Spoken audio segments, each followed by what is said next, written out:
So again, I would like to welcome Dr. Jeffrey Stovall. I'm going to say we're on a first name basis. We serve on committees together. I know his work. He does great work at Vanderbilt in community psychiatry, but he also does great work out in the community. He's out there with the issues that we're all working on. And I certainly appreciate him for that, know him for that. Also, I'm going to say know him from the personal level of care. We have people that come to NAMI that have shared with us that there's this great doctor that they work with. And then it turns out to be Dr. Stovall. And we just think that's really wonderful to have that kind of feedback, that someone with such a human touch is there providing excellent clinical work, but really human work. And that is something that touches our hearts and that we always welcome. So he's going to be telling you in a lot more depth about community psychiatry, but I wanted you to know the man that we know. So Dr. Stovall, I'm turning this over to you, and thank you for being here tonight. Robin, thank you for that introduction, and thank you for the invitation.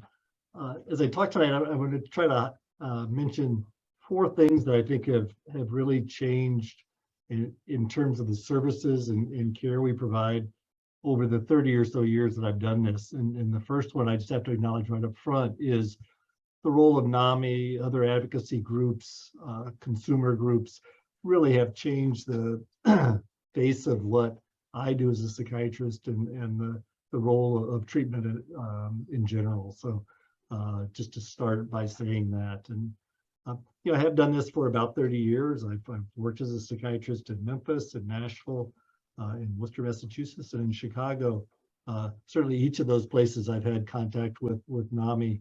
But part of what I hope to do tonight is give some sense of the evolution of treatment, at least that I've seen or in recent years. But what do we know in terms of what is high quality, what is evidence-based care? How close are we getting to that, and what can we do about that? But I'm very much looking forward to talking to you all tonight, and again, we'll have plenty of time for questions at the end in some discussion.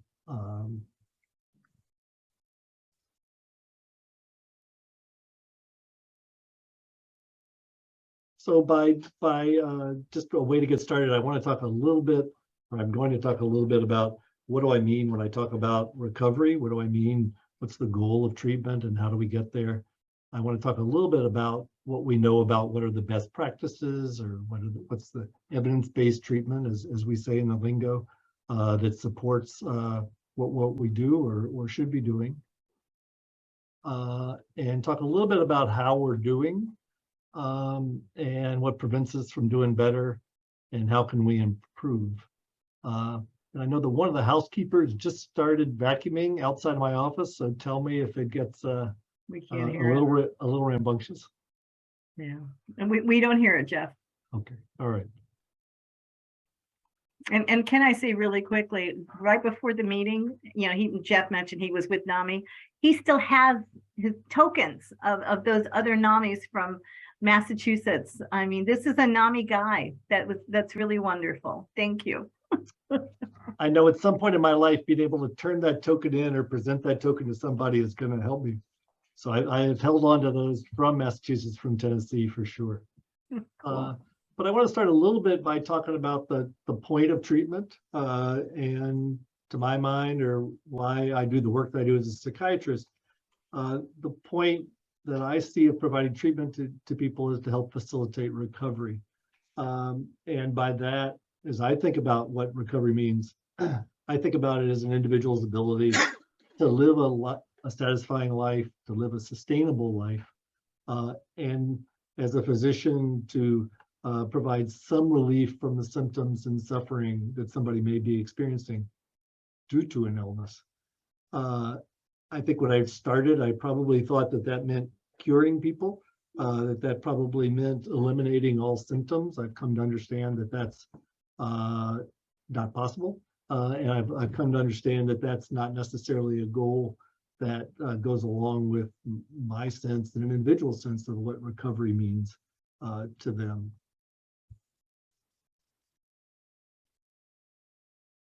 So I'm going to talk a little bit about what is good care, and in the kind of more formal way, by good care, I mean evidence-based treatment that's affordable, accessible, provided in the least restrictive environment, and that it's collaborative and recovery focused.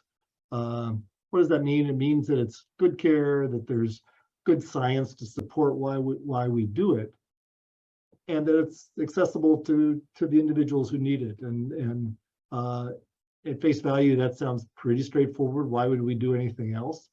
But I think, as you all know, and as we'll talk a little bit about, getting from where we know to what we do is not always successful. And what's the value? What's the connection in treatment? It's really centered on establishing a consistent, non-judgmental, collaborative, trusting therapeutic relationship. That's what I try to bring and try to establish in treatment, and that involves individuals who may experience a serious illness, with families, with treatment teams, with systems of care, with institutions, and then again, the point of that relationship, the point of that therapeutic relationship, is to promote recovery.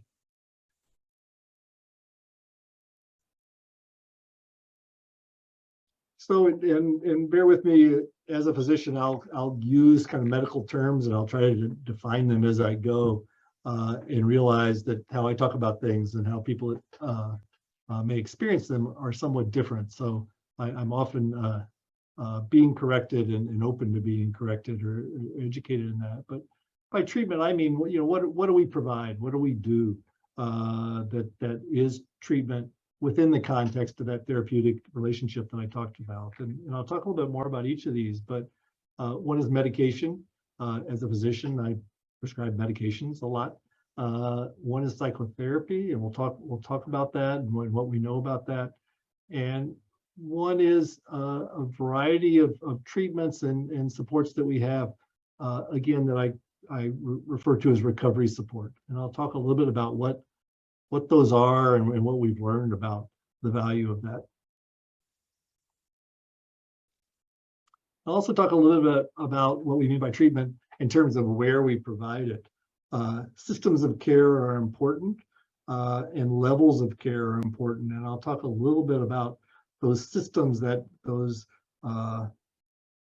pulled together collection of treatments that fit into a system, and the levels of care that you all are familiar with, again, with the idea of where is treatment best provided and where can it be most effective.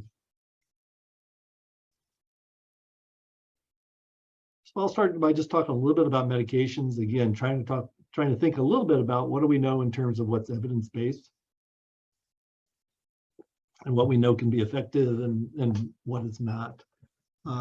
So, and again, I just, as a way to head into this, I sometimes will use the phrase a serious mental illness. What I'm typically referring to and consider are those psychiatric illnesses that tend to be more persistent, that tend to be more serious, often and usually have psychotic symptoms as part of them. So as I talk about medications, as an example, I'll talk a little bit about the role of anti-psychotic medications. And evidence really supports the use of anti-psychotic medications as one of the pillars of treatment. I'll talk a little bit more about the other pillars, but this is really a key or important part of treatment. That doesn't mean it's the treatment for everybody.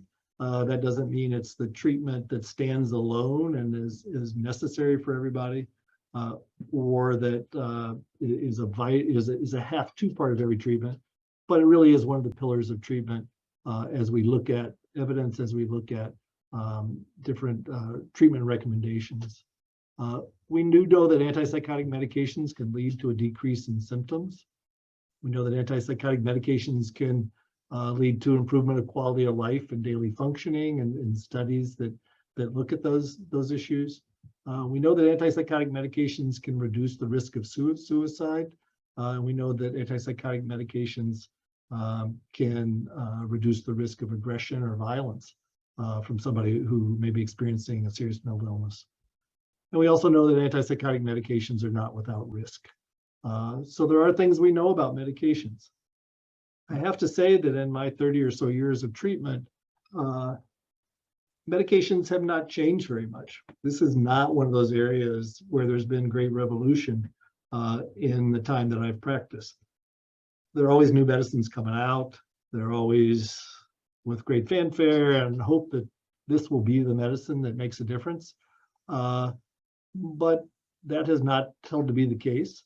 And most medicines that have come out are not that different than medicines that have already been used. And to some degree, I could be pretty much prescribing the same medications over the last 20 or 30 years, and certainly not doing a disservice to the patients I treat. So try to put in perspective areas where we have, I think, made great strides, in areas where we haven't made great strides.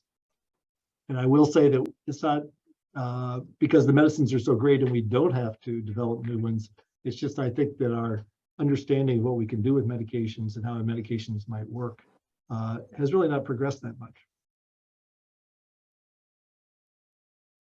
So what do we know further about medications? We know that in general, there's not one antipsychotic medication that's any different than the others. There's an exception to that being clozapine, and I'll talk a little bit more about clozapine, but in general, each of the antipsychotics is going to be equally as effective.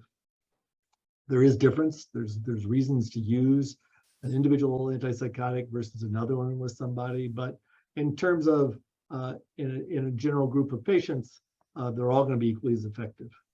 And our approach, if you look at treatment recommendations, is to pick that first antipsychotic medication, to try it for at least 6 weeks at an adequate dose. And if there's not a response, stop it. And try a second antipsychotic medication, typically one that works a little bit differently, and basically repeat that process. If there's not a response after that, then treatment recommendations say the next step should be a trial of clozapine. Now, some of you all know that this is not generally how practice unfolds, but all treatment recommendations stick to this pretty closely. Certainly research studies that look at improvements with medications or the effect of medications try to follow this approach in terms of giving some benefit. So how do we provide medications? Ideally, we do that in a way that is based upon shared decision making. That's me as a physician sharing with the patient's family, all the information I have about different medications, why we might use different ones, side effects, short and long term with different ones, and having a conversation with the individual about their goals, their preferences, what they value, and reaching a decision together about trying this medication or that medication as we go forward. The goal with using medications is to maximize the benefits consistent with overall recovery. There's somebody I've worked with here for about 14 years, and I work with this individual along with the resident. So every year there's a new resident who they introduce themselves to.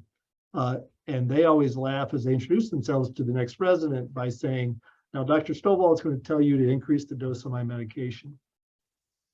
I've tried to convince him over these years that at a higher dose, yes, my voices get quiet, but I'm too tired to carry out my job walking dogs. He has a pet business.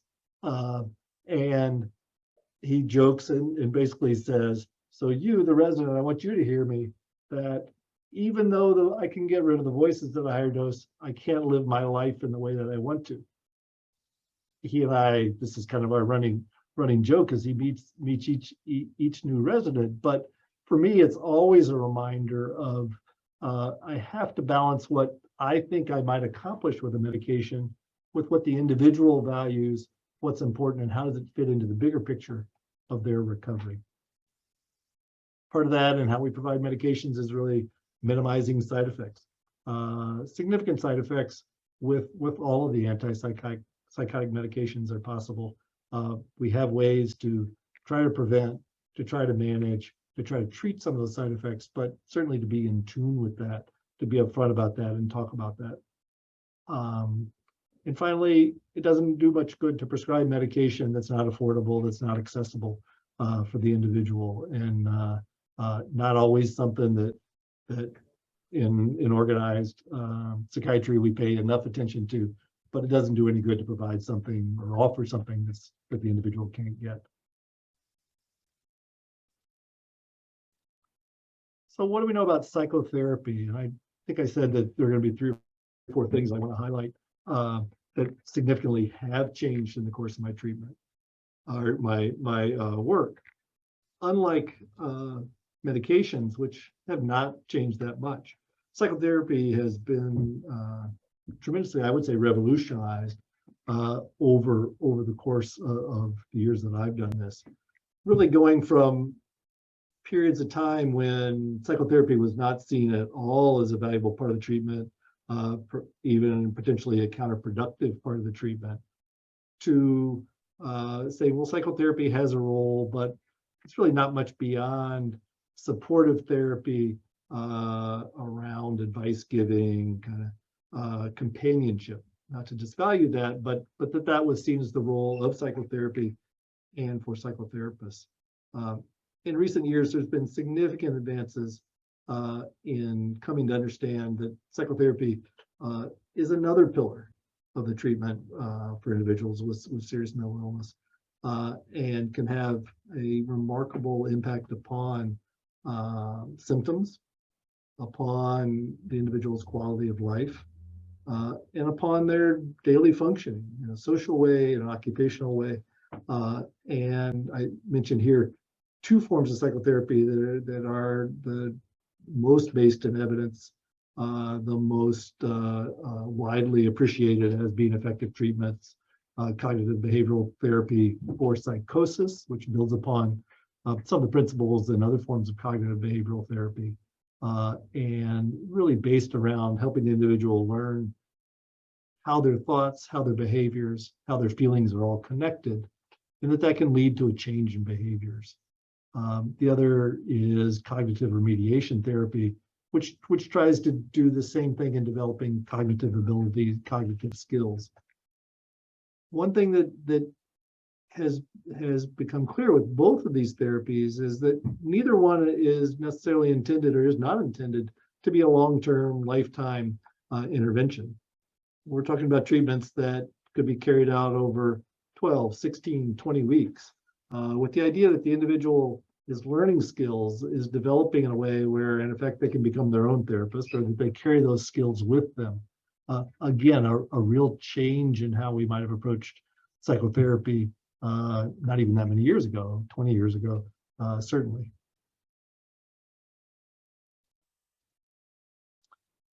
Another area where there's been a significant change is in how we conceptualize employment and education, and coming to understand that being, as I put it, occupationally satisfied, and that doesn't mean necessarily a paying job.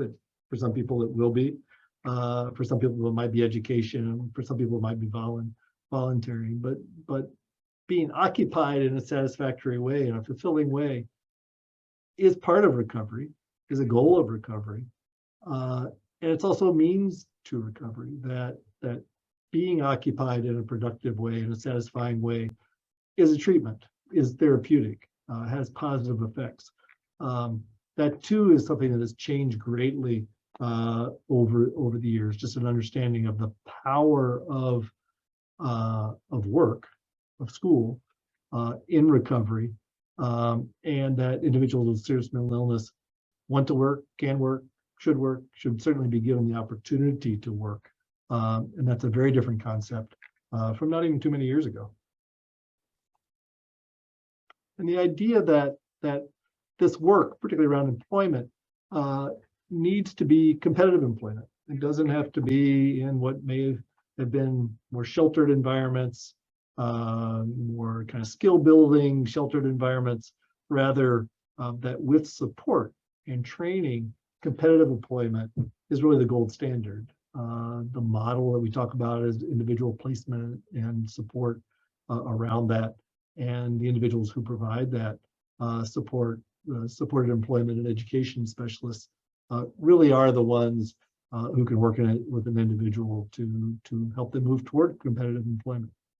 And that IPS, or individual placement and support model, has really been shown, as I said, to be therapeutic. That not only does it increase the likelihood that somebody will obtain a job, that they'll work more hours, that they'll keep their job for longer periods of time, that they'll make more money, but that it also can decrease symptoms of the illness, that it can decrease hospitalizations. So again, it does have a therapeutic effect. And again, one that was clearly not recognized not that many years ago. Family support and education is another area where we've really come to understand the value of that, that it too, there's evidence to support that, and that within the concept of recovery, that part of the goal is for an individual to develop satisfying relationships. That may be family in a biologic sense, that may be partners, it may be friends, it may be workmates, you know, in a broader sense. But those relationships, again, are a key part of recovery, and in and of themselves can be therapeutic. And treatment, you know, family support treatment is really focuses on developing relationships, repairing relationships, which often need to be done, maintaining those relationships over time, and even maintaining those relationships throughout the ups and downs and the vagaries of someone's illness.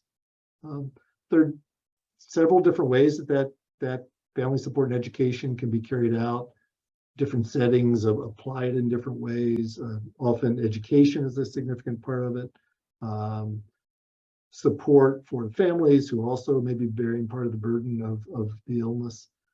Problem solving, and in some settings, really multi-family groups that where individuals can learn from each other and support each other. And again, there's evidence to say that this treatment decreases stress levels for the family as well as the individual. That looking at quality of life measures, clearly that improves. But symptoms themselves can go down. And once again, there can be decreased rates of hospitalization for individuals whose families participated in this or been offered this.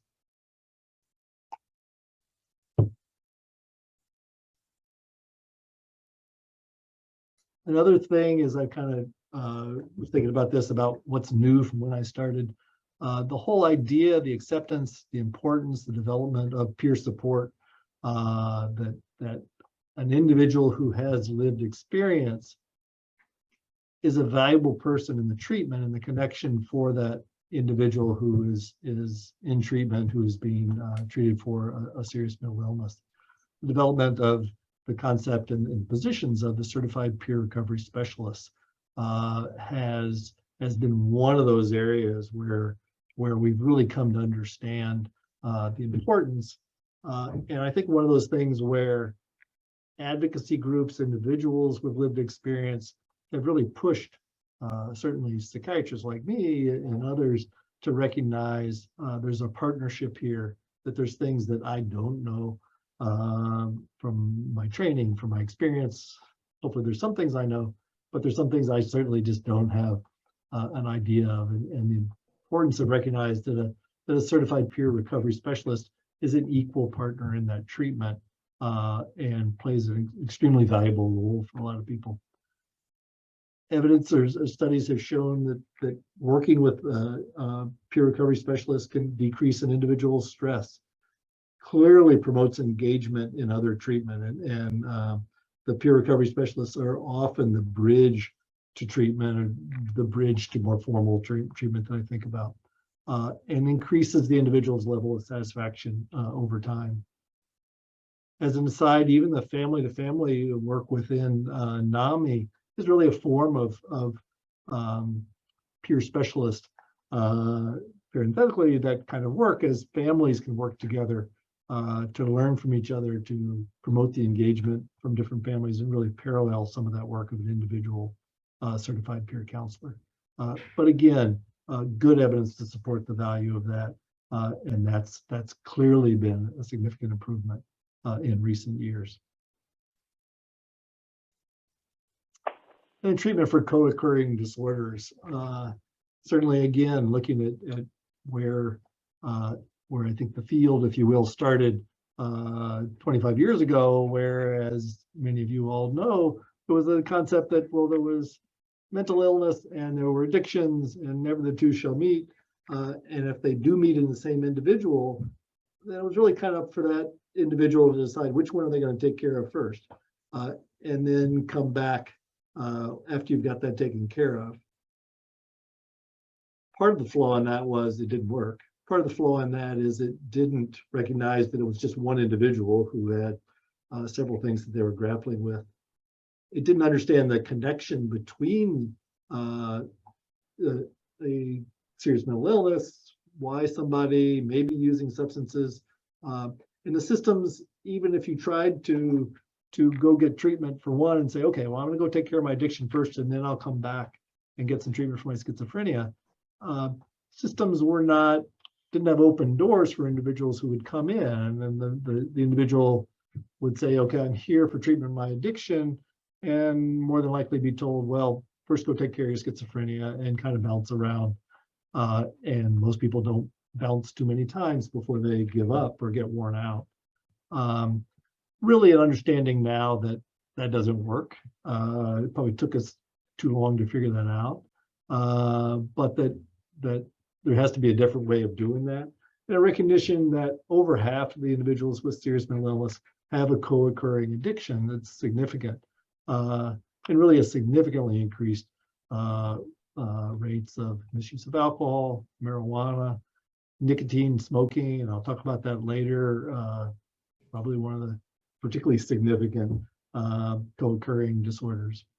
And as I mentioned, that there really has been restricted access to care that has prevented people who are totally motivated, people who know what they need, from getting any sort of care, either because the care doesn't exist or the care that exists has not allowed them in. And really a recognition that co-occurring disorders contribute to high rates of mortality, contribute to violence, contribute to victimization, contribute to high rates of incarceration and homelessness. And that, again, is an evolution in recent years. And we do have ways that we can treat that. There are models that we know to be effective that provide treatment for co-occurring disorders. And it's really approaches the individual not to take care of first one thing and then come back and we'll take care of the other thing, but to say we need to treat all this simultaneously. And there really are good standards of care that propose access to that integrated treatment, integrated psychosocial treatment, and involving really an evolving field of medication assisted treatment, that access to detox can be effective, that access to those medications for addictions, such as Suboxone, probably being the best example, can really be effective and can be effectively used by the individual who may have a serious mental illness as well as an addiction.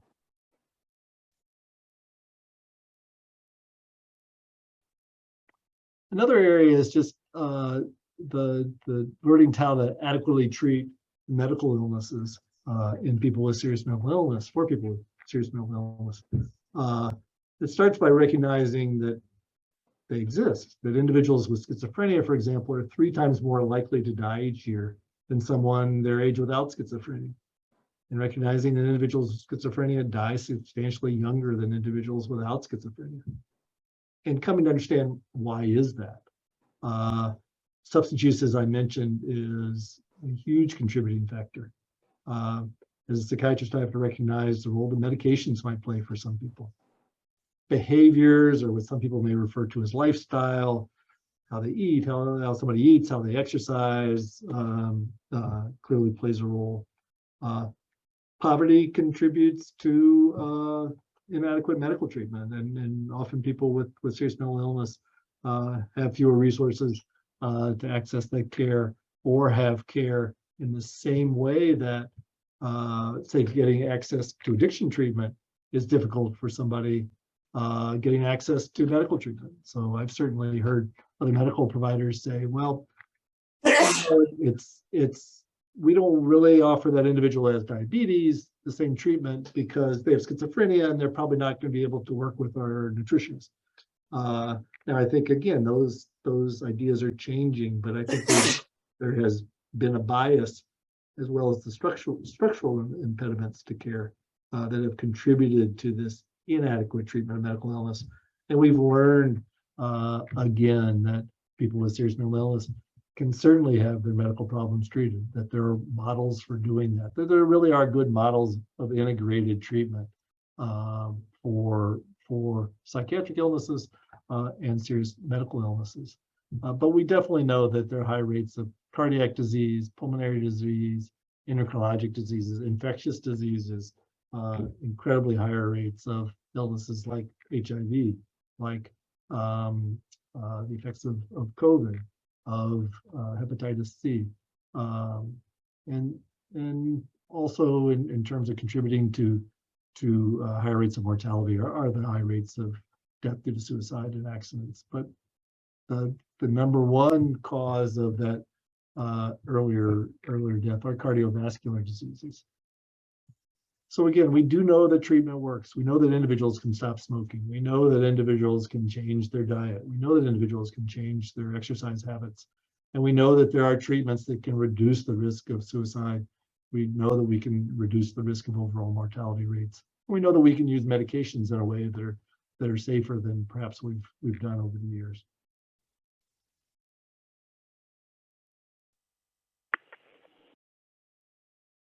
So those are types of treatments that we provide that we know to be effective. And I think there were 6 or 8 there that treatments that we know are useful. There's science to support it. There's evidence to support those treatments as being effective.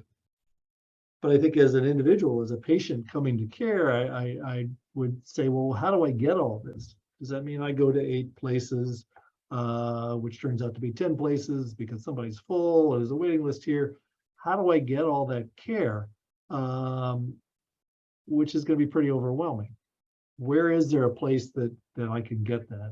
And that really has fed the development of what we referred to as coordinated specialty care, which is a system of care, a team, if you will, that pulls together those specialists, that pulls together that care into one place.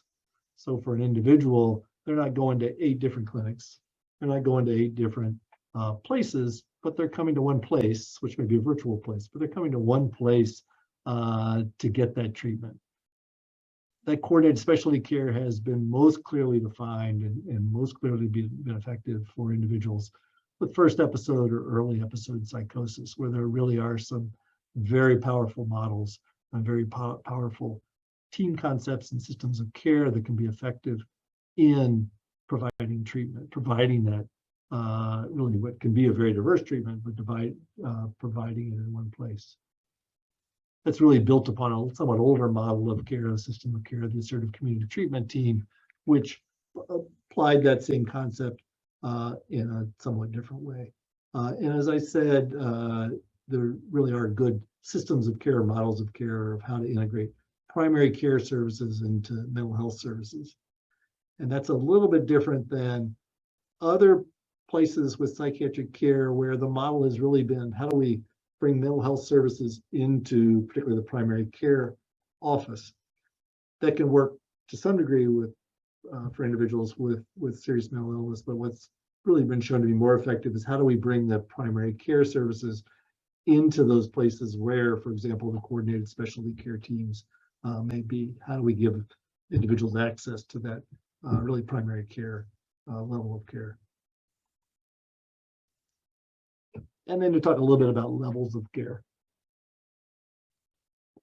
And by that concept, and I'll go into this a little bit later, but again, by that we mean, where is the care and what is the least restrictive way to do that? And maybe they're not quite in order, but ideally that care is at home, in the community, or in the clinics, or perhaps to a lesser degree in a clinic setting, but much more in the real world than those other levels of care that are not really the real world in the same way.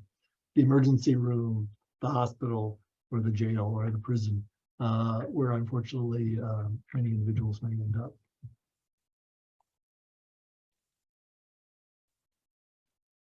So that's what all we should be doing. That's the framework. Those are the concepts to think about in how we may provide the care. I just want to spend a couple minutes and kind of go through my sense. Some of this is based on, in my last slide, I give some background on where I've gotten some of these numbers, where this comes from. I haven't made all this up. I may tend to editorialize a little bit as I go on. This is data from NAMI, from TAMHO, from other organizations that have really kind of looked at more how are we doing, what are the report cards. As Robin and I were talking a week or two ago, NAMI used to do a nice job of every year giving out report cards really for each state on what was the state's grade for providing care for individuals who had serious mental illness. I came to realize that the report cards went away a good 10 plus years ago. I think it's because everybody was just getting C's and D's. And as a teacher, I know that if every one of my students is getting a D, it's easy to blame the student, but it's also like, okay, this is a bigger problem here. So NAMI doesn't have the grade report cards anymore, but there are numbers that we can use to infer how well are we doing. And just some very simple, straightforward numbers that I find stark and unsettling. But 15% of individuals in Tennessee who are homeless have a serious mental illness. Clearly, that's a population who we're not reaching and providing this state-of-the-art, this evidence-based care. 40% of individuals who are incarcerated have a mental illness. 15% of those have a serious mental illness. The odds of someone with a serious mental illness being incarcerated versus hospitalized are 3 to 1. So if you have a serious mental illness, it's much easier to get into jail. It's much easier to get into prison than it might be to get into the hospital when you need care. In Tennessee last year, over 50% of individuals with serious mental illness did not receive any treatment. And the number one reason that individuals identify is it costs too much. They don't have a way to afford it. Again, that's challenging. I think in clinical settings, I've probably had the experience, I probably said, I probably talked about with others. Well, individuals, they're not motivated for care. They don't have insight into their need for care. And those factors can play a role in it. Stigma gets in the way. There are all sorts of reasons. But asking individuals, why didn't you get care last year? The number one reason they say is, I just can't pay for it. And so if you can't pay for it, you're probably not going to get it, or you're going to end up in places where you're not going to get good care. So how's Tennessee doing? In terms of providing access for treatment compared to the rest of the country, we're 45th, meaning that 44 states and the District of Columbia, I think, do a better job than the state than the state. I don't mean by the state government, I mean individuals having access to treatment. 45th in the country. We're 42nd in the country in terms of adults with serious mental illness not having insurance. Hospital beds, there's good data. While the number of hospital beds for populations have significantly gone down over the last 25, 30 years, there's still some recommendations based on a population of what's a recommended number of beds. And that's usually around 35 per 100,000 are the numbers that people look at. In Tennessee, there's about 18 beds per 100,000, so about half as many beds as we need.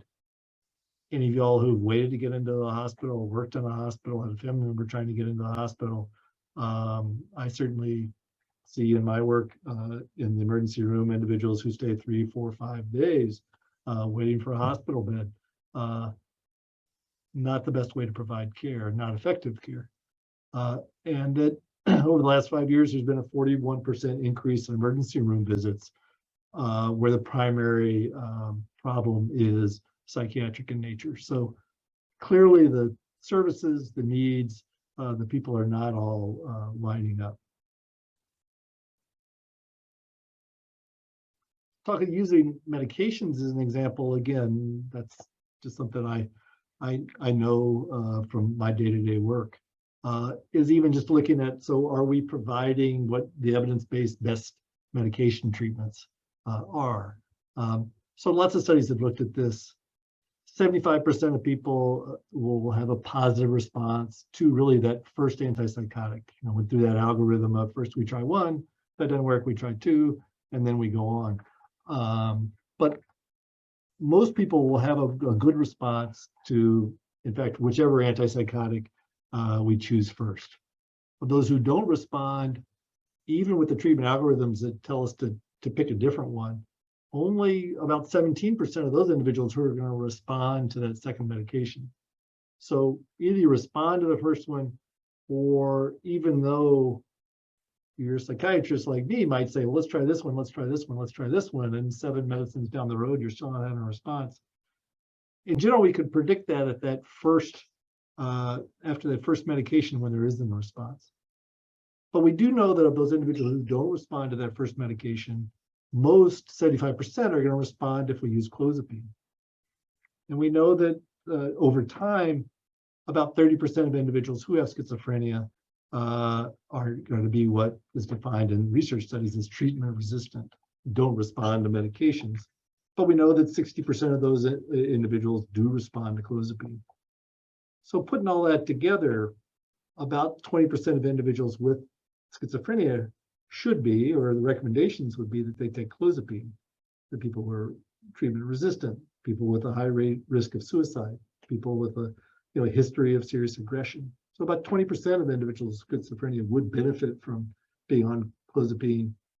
Only about 5% have ever been prescribed clozapine. So clearly another disconnect between what we know to be the best treatment, the evidence-based treatment, and then what we do.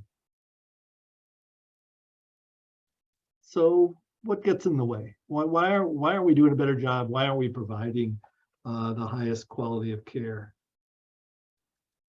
If we just look at Tennessee, we're a diverse state. We're diverse in lots of different ways.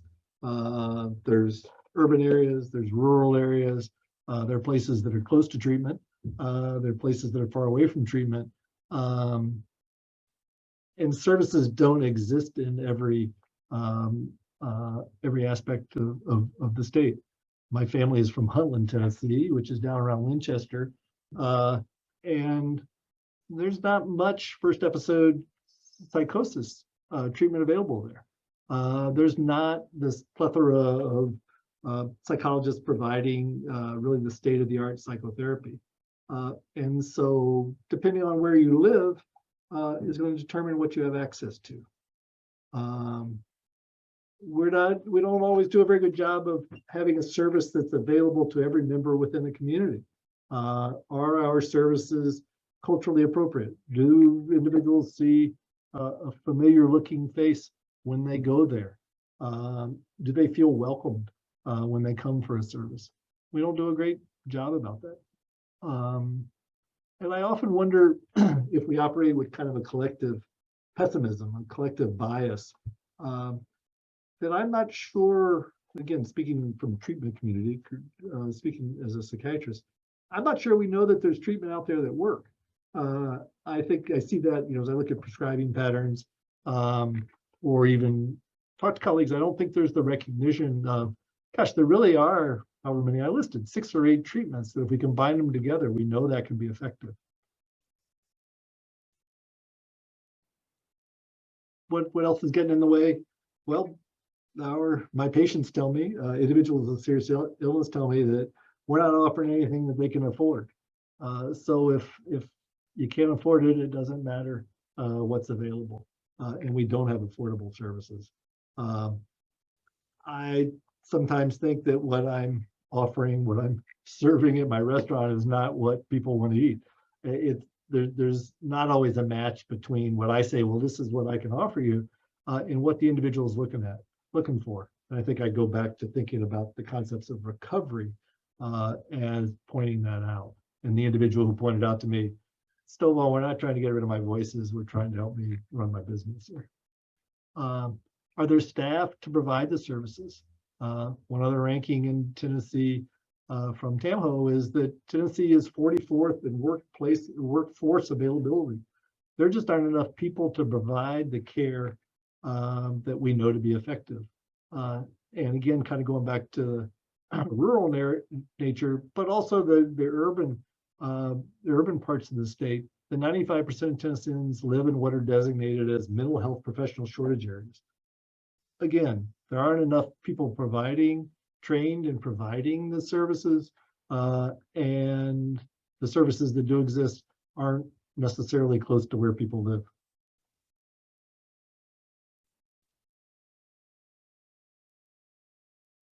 So there really is that lack of coordinated and comprehensive care. There really is a lack of affordable care. I do think that there's a clinician bias and misunderstanding of what is effective care.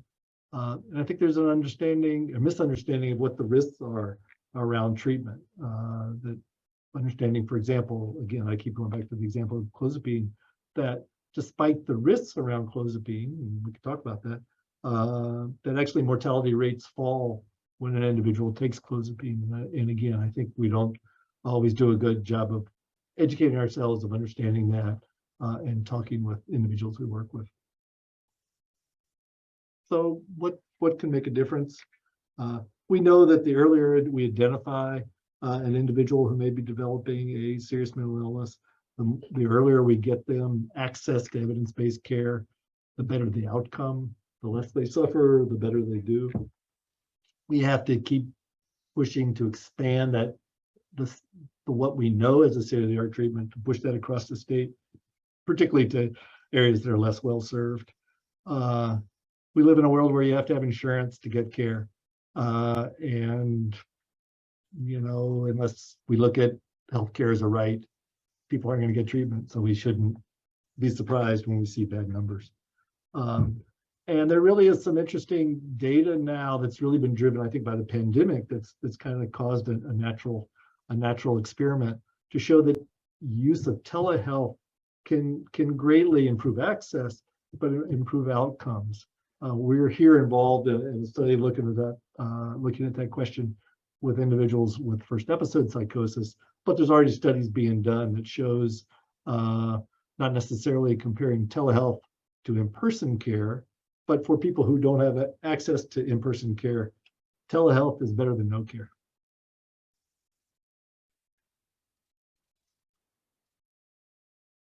And coming to just another part of the populations, I asked this question: do people with serious mental illness need to be incarcerated? I would answer that as no. And again, we have ways to make interventions so that doesn't happen. We know that early identification of the illness, allowing people to have access to care and treatment of substance abuse in particular, decreases the likelihood of arrests, decreases the likelihood of incarcerations.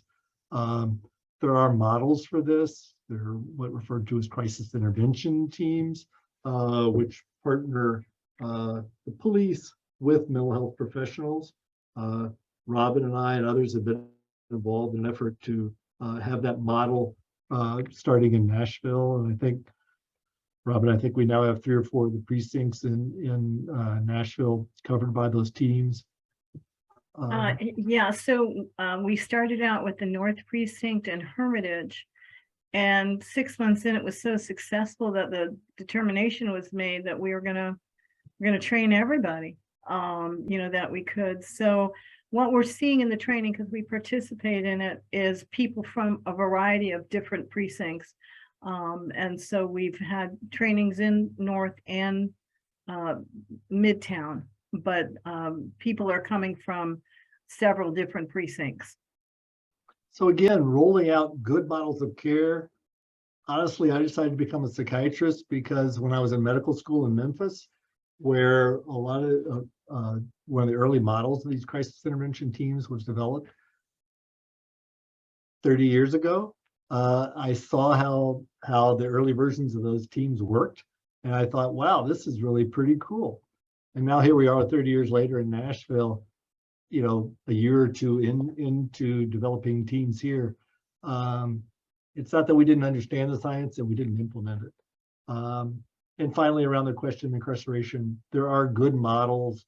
Nashville has been developing and developed a good model of diverting in individuals who are arrested, diverting them from the punishment system into the treatment system. Again, you have to have adequate treatment for them to have access to, but there are ways to keep people out of jail.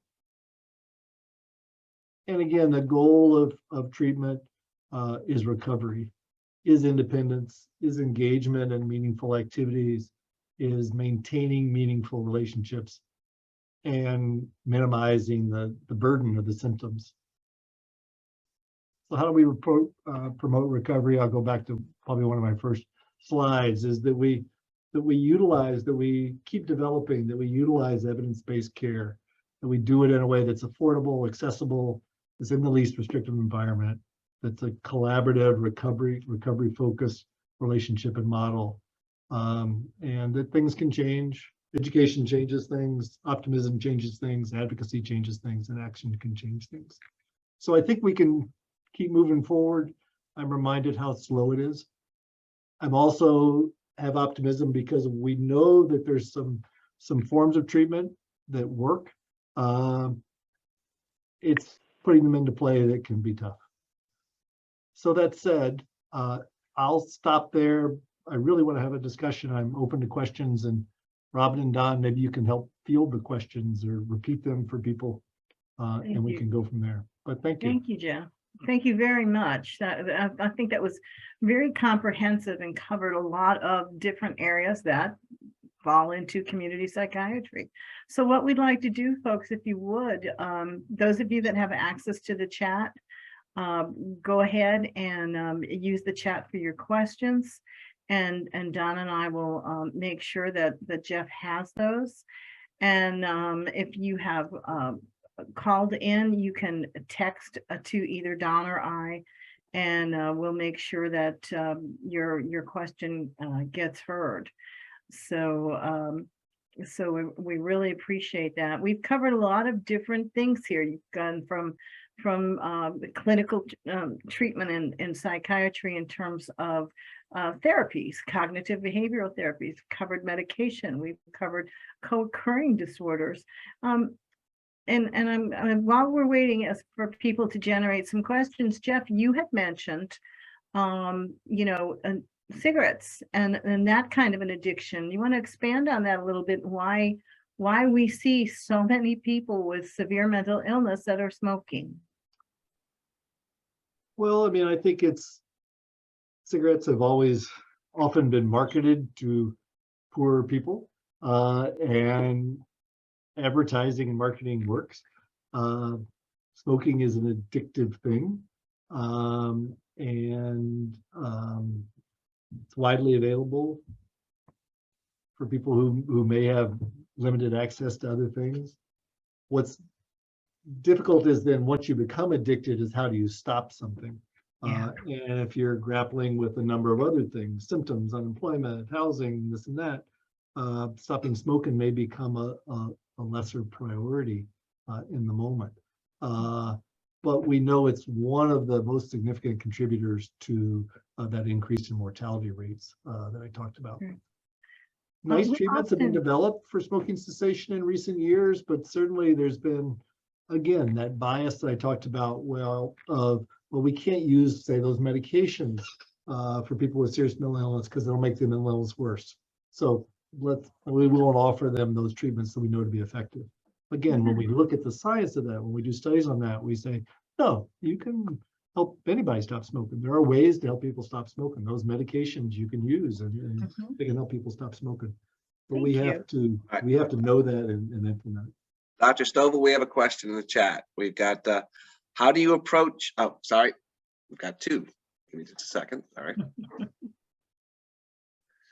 First one is, what do you do when your loved one does not believe they are sick? My son has been diagnosed with schizophrenia with psychosis, and he's 21. Yeah, I think, it's a long process. It's a long process of, I answer that from a clinician point of view of trying to understand what that individual's goals might be. And what do they hope to do, what they wish they were doing, and helping them identify some obstacles to that. They may be different obstacles than I would say. If they ask me, I might list these three things, and they may say, well, it's this over here. But then be willing, from my point of view, to say, okay, let's focus on that thing over there. Is there something I can do to help with that obstacle? You really wish you could be working and have a little money in your pocket because you want to buy a car. Okay, let's talk about how you could do that. It may not fit the treatment plan that I would propose. It may not fit the prescription that I would write out. But it's where that individual is, and how do I work with that individual? How do I collaborate with them over time? I say that not to minimize the pain it is for a family member to see their family member suffering and kind of feel like, well, gosh, there's so much we could do to help you. And that's a hard thing as a family member to say, okay, I'm gonna be with them where they are right now, not where I want them to be. But that's where things like the family support, the family education, the family-to-family groups, that's where all that comes in as helping a family member to understand that, to make some changes for themselves to help you survive it, but also then eventually to work with your family member in a way that hopefully moves them toward some of their goals. Thank you. You got the next one, Don? Yep, I've got it, Robin. Okay. How do you approach discussing replacing substances with medications to patients with co-occurring disorders?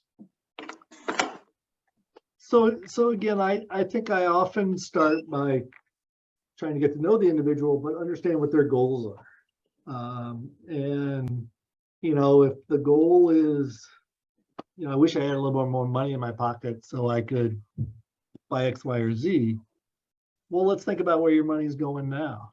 Cigarettes are expensive. And so sometimes I'll sit down with somebody and say, well, gosh, how much money do you spend on cigarettes? Let's add that up over a day, a week, a month, a year. Oh my gosh, you spend $3,000 a year on cigarettes. What would you do if a year from now somebody gave you a check for $3,000? Well, I can put a down payment on a car. All right, well then I can talk until I'm blue in the face about the evils of smoking cigarettes, but it's not going to move somebody as much as saying, okay, how can we work on this issue that's standing in the way of something you want to accomplish? And the same could play out for alcohol or marijuana or cocaine or whatever.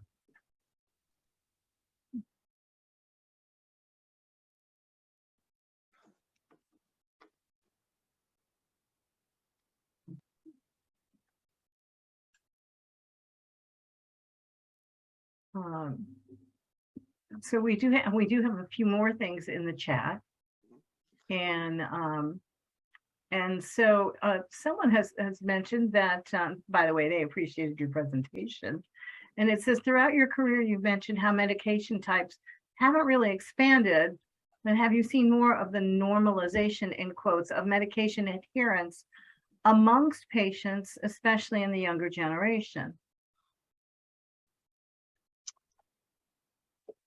I'm not sure I'm fully going to answer your question, so if I go off kilter, let me know. But I think in general, us people don't want to take medicines, don't like taking medicines, would rather we didn't have to take medicines. I sometimes think, well, that's just a young person thing. Young people don't want that, but as we get older, we understand the importance of medicine. I don't think that's true. But every age, every developmental stage has different reasons for accepting and rejecting things.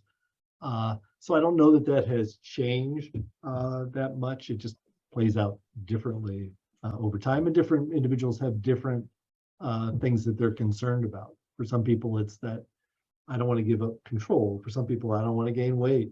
For some people, it's I don't want my parent telling me what to do. And so I don't want them to maybe take this pill every day, whatever it might be. So I think different dynamics come into play. But, a lot of it comes back to the core thing of none of us want to be sick. None of us want to have to take medicine. As I'll often say to people, I wish you never had to meet me. I wish you didn't ever have to sit down with me and talk about this. Because, nobody wants this to happen. Right. Right. We've got another, go ahead, Robin. I was going to say, Don, you go ahead. Okay. The next question was in regards to substance abuse and mental illness. We are seeing an increase in individuals presenting with psychosis in relation to Delta 8-9 and more recently over-the-counter supplements. Have you heard of or know of treatments that are being utilized in this situation? So, there's always something new. There's always something evil. There's always something that's going to get marketed. And there's always something that is sold, if you will, as being less bad. And often they turn out that's not the case. I think the deltas are probably a new wave of that. Again, I think I'd go back to that starting point of with an individual of, well, what is it you want to do? What are your goals? What do you hope to accomplish? What do you think is getting in your way? Hopefully I can have a dialogue with them to say, well, gosh, in my experience, I think this might get in the way. And to reach some collaborative attempt to at least test that out, whatever it might be.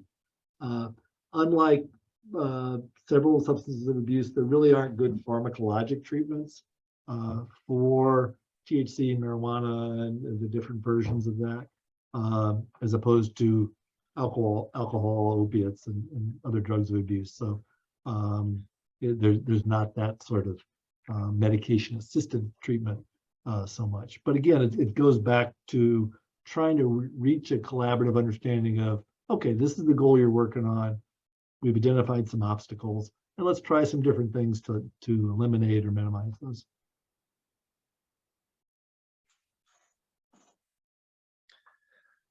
The next question is, you mentioned seeing someone like you for patients of color. Have you found that mentioned often in your practice? As an ER nurse of color in a low-income area, I find it mentioned in practice often and wonder how this could be helpful for patient experiences. Good question, and I think more what I've come to realize over the years is that patients don't say it, but they must often experience it. And I think that's my own bias, my own assumptions. The fact that, I'm an old white-haired guy who probably, when I'm walking through the hospital, people look at me and say, well, there comes a doctor. But I don't look like most of the patients that I treat. And so I think to answer your question, yes, patients, their families do bring it up, but I think it's there much more often than people bring it up for all sorts of reasons. And if you don't mind, I like to weigh in on this a little bit too, because this is something that in NAMI here in Davidson County that we're very much involved in, and trying to get people very naturally are going to respond to people that look and sound like them. And so just as an example, yesterday in my office, I spent almost 2 hours with a mom with a 13-year-old and a child and an interpreter speaking Mandarin. And then we've had we keep some resources on our website at namidavidson.org. If you will look under the tab that says groups/resources and go down to Middle Tennessee resources, you'll see like the Center of Hope for Behavioral Health. That was started by Marina K. Murphy, particularly for African American folks to have people of color in practice. We've got Meharry, and Meharry residents they work with Vanderbilt, for their psychiatric residency. Some of these folks are doing that, I believe, Jeff. I know you do have an agreement with them, but we do try to, we have relationships within the Eastern Indian and API communities. We just did a survey within the API communities for mental health in that community, and looking at what the attitudes are and where to get people to help. We work within the Kurdish community. So, and I know you guys, Jeff, I know that you will bring interpreters in. I know you'll be, I know you're conscious of, of different groups, and they're not all defined by ethnicity. Sometimes it's LGBTQ and plus age. We see a lot of different types of cultures.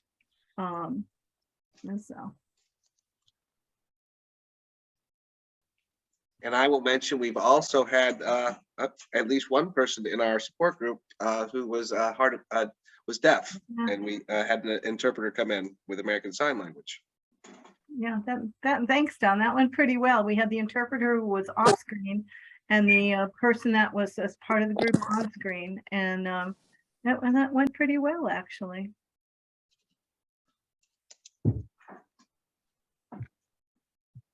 And I'd like to say something too, folks. People are not always comfortable asking a question in front of a group of people.